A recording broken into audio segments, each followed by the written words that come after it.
How many of us have been to Spain? Spain? Have you ever? No, but I've been to California. All the way to San Jose. There's a restaurant down there. So I want you to imagine with me for a minute that we're in the northwest corner of Spain. We're standing on a dramatic point of land that juts out into the Atlantic Ocean. And as we look west, we can see nothing but sky and water. You are standing on Tierra del Fuego. It's what the Spanish call the end of the earth. In the 15th century, that was the end of the earth for Europeans, those living in the Mediterranean community. There was no there out there. In fact, many people thought that the earth was flat, and that if you sailed west, you'd sail off the end of the earth and hurtle out into space. One man did not believe that.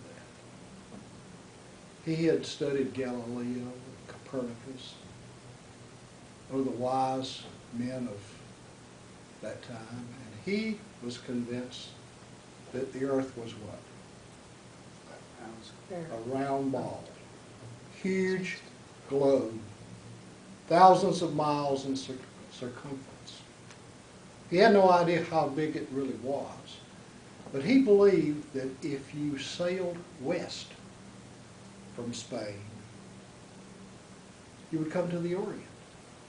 And you could do it faster than if you sailed south and around the tip of Africa and up through the Indian Ocean to reach the Orient. And trading with the Orient, for those in the Mediterranean, was a big deal back then.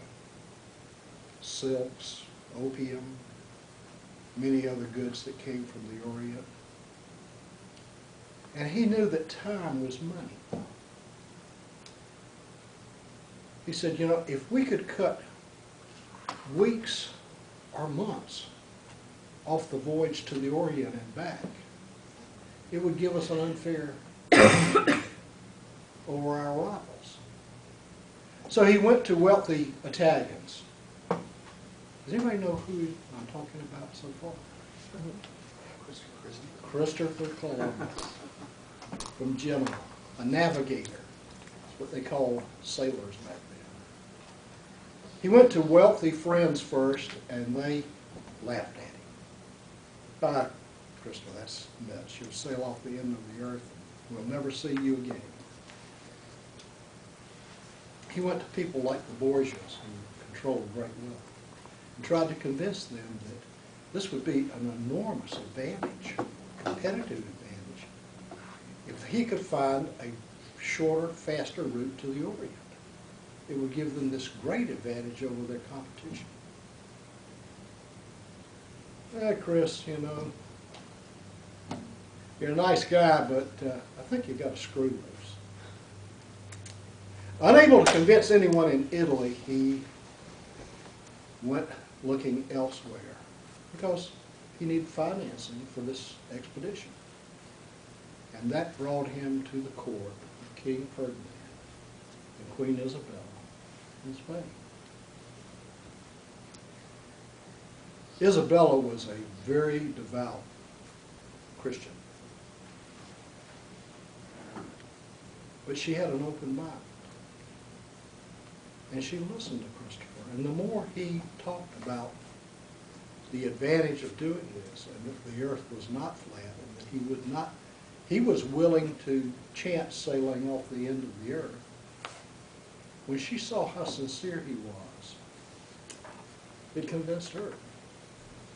So then her mission was to convince Ferdinand. And she was successful, of course, and the two of them financed Columbus, bought 3 ships. Can anyone name them? Nina, the Pinta, and the Santa Santa Maria. Maria. There we go. They hired crews for all 3 ships, provisions for months at sea. Now, this had to be an expensive deal. You know, in today's dollars, millions, perhaps billions, to finance this expedition. All coming out of the Spanish treasury. But think about this. Columbus set sail thinking he was headed for the Orient. And he did not realize that 2 oceans and 2 enormous continents lay ahead of him. If it had not been for him sailing in 1492, it might have been centuries before Europeans discovered that there was a new world here. All of us are here in part because of Christopher Columbus and a very, very stupid idea. Now, there's some lessons there for us.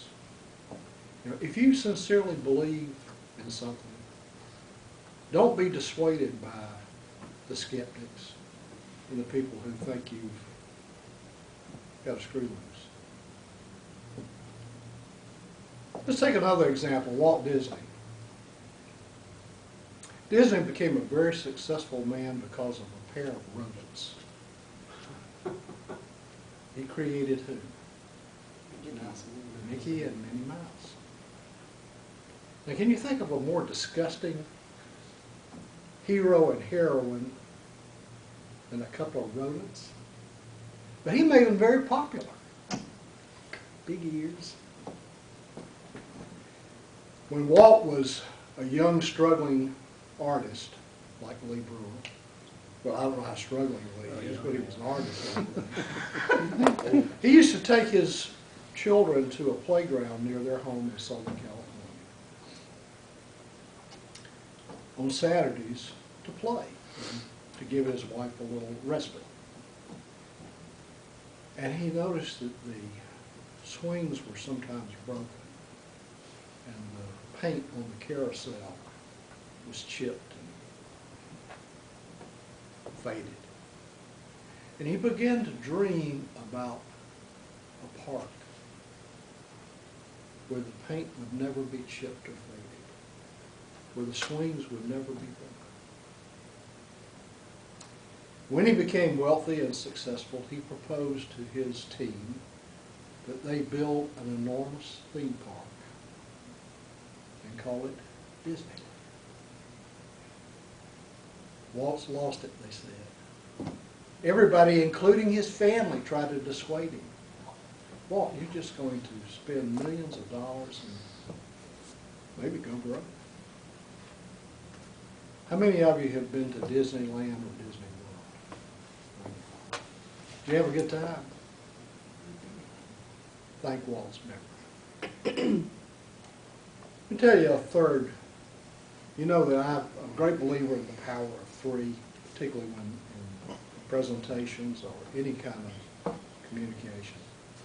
So I'm going to give you a third case. This is a fellow. He started out from college working for a stock brokerage house in New York. He's very smart, did a good job for the firm's investors, and was well on his way to becoming a partner. And along came the internet.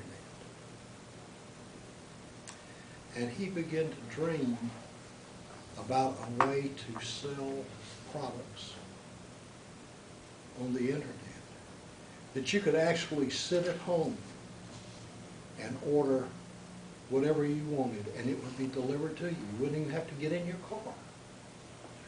I thought, wow, what a retailing concept that is. Well, the more he thought about it, the more he thought, you know, I've got to do this. So he went to his boss at the firm and he said, I'm going to resign. And his boss said, let's take a walk in the park. When Jeff shared his dream with his boss, of course his boss was not real happy about losing one of his rising stars. But he did a peculiar thing. He said, Jeff, I think you should pursue this dream. And if it doesn't work out, come back. The door is open. But Jeff and his wife packed up all their worldly goods in their little car and struck out for Washington State.